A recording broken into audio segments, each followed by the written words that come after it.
gentlemen, good evening. You are welcome in the educational program organized by Society of Career Technology and Jan Vikas Mahasabha. In the zoology genetics class, you are welcome. Today we will talk about RNA. Actually, in cell, two types of nucleic acids are found. One, the deoxyribonucleic acid or DNA, and second, the ribonucleic acid or RNA. Regarding DNA, it is mostly found inside nucleus, but some molecules are found in the chloroplast and mitochondria also. Regarding ribonucleic acid RNA, they are mostly found in the cytoplasm and they are mostly active in the cytoplasm. Of course, some of them are found inside nucleus also, in the nucleolus and in the nucleoplasm and in the chromatin, a few RNA molecules. The RNA molecules are again made up of three components. One, the phosphoric acid H3PO4. Second, 5-carbon ribose sugar, and the nitrogenous bases. Nitrogenous bases which are of two types, purines and pyrimidines. Purines have a benzene ring having nitrogen atom at position number 1 and 3 and 7 and 9. And pyrimidines are made up of only 6 carbon ring having nitrogen at 1 and 3 position. The purines are of two types. One, the 6-amino purine or adenine, because it has an amino group at the 6th position, and second, 2-amino 6-oxypurine or guanine. The pyrimidines are also of two types. One, the 2,6-dioxypyrimidine or uracil. It is especially found in RNA, they are absent in DNA.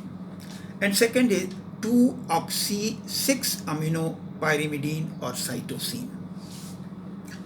Then the problem arises that how these three types of molecules are arranged in the RNA.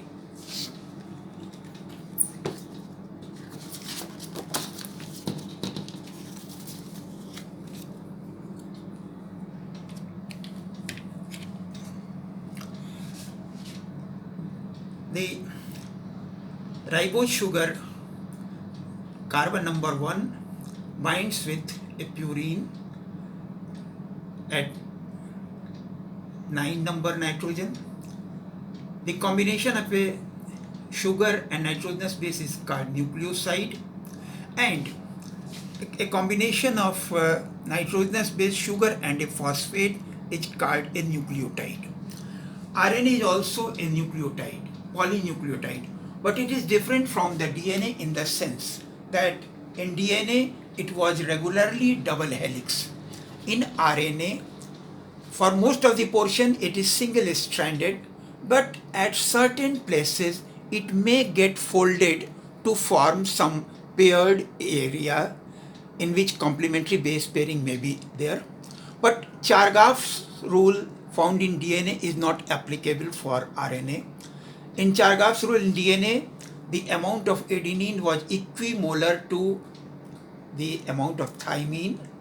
Amount of guanine was equimolar to the concentration of cytosine. But this theory does not hold good in case of RNA because it is not double stranded for the whole part.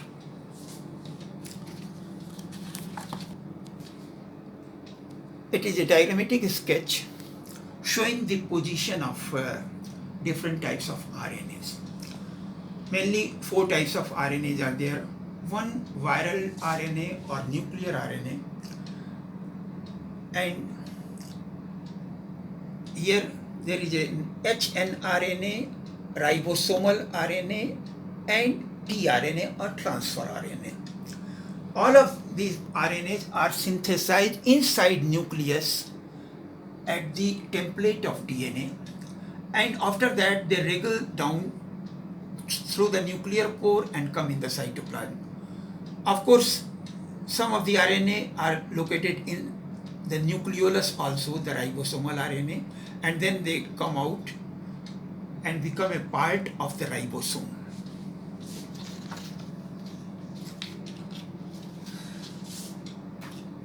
the different nucleotides bind with each other by a 3,5 phosphodiester linkage. Here you can see one ribose sugar, the carbon number 3 is also having hydrogen on one side and OH on the other side, and another ribose sugar, the 5 carbon have also COH. In between these two, a phosphoric acid molecule comes, and there is a property that whenever two OH groups come together, a water molecule is eliminated and only one oxygen remains. So here also one water is eliminated and one oxygen remains.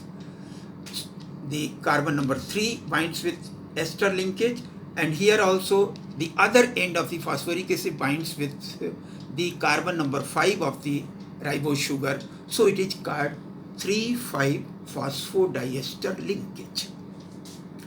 Now let us see the different types of RNAs.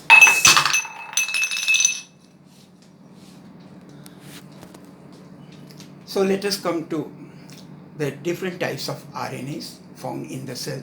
The first one is hnRNA, or heterogeneous nuclear RNA.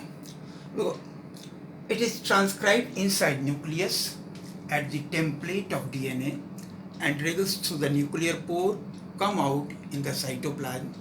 There the processing of hnRNA takes place, in which a part is broken and hydrolyzed. In the remaining portion, again, a cap of 7-methylguanosine is attached and a tail of poly A is attached. Now this is complete mRNA or messenger RNA.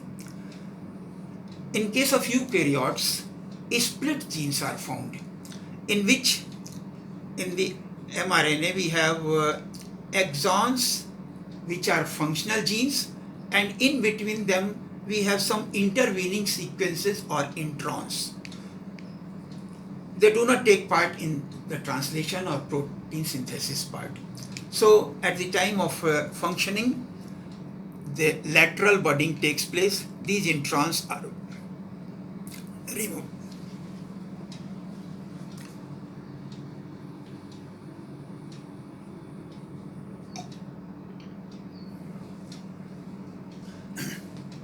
And the remaining part of exons is attached.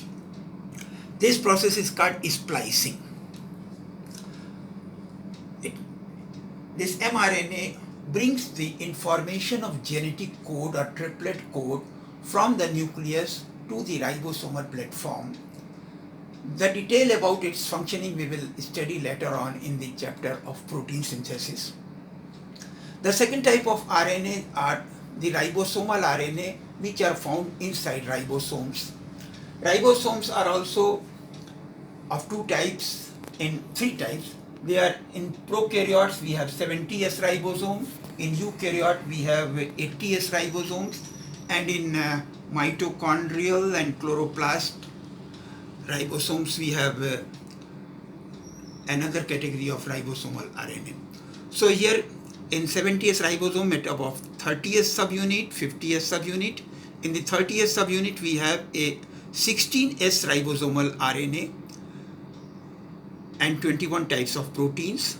The 50S subunit of the ribosome contains a 23S ribosomal RNA, molecular weight 11,000 into 10 to the power 15, and made up of 3200 nucleotides, and another ribosomal RNA, 5S ribosomal RNA, molecular weight 40,000 and 120 nucleotides and 34 types of proteins. We can see that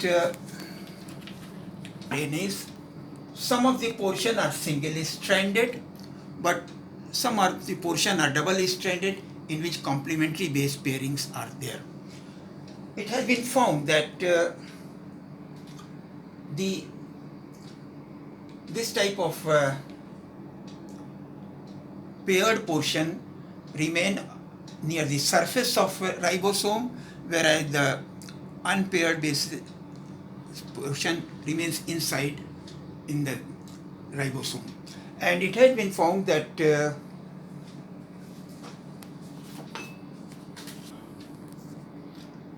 diagram of ribosome, the two subunits, smaller subunits and larger subunits, and there are two places for the active site of the molecule, A site and B site. Here mRNA brings the information of genetic code from the nucleus and becomes attached here. The ribosomal RNA and proteins participate here and help in binding with the tRNA. The tRNA have anticodon which is complementary to the codon sequence of the mRNA, and the other end of tRNA contains the amino acids. So they help in translating the message of triplet code or nucleotide sequence into another language, into the amino acid sequence to form proteins. The detail of this tRNA or transfer RNA we will discuss in the next term. Thank you.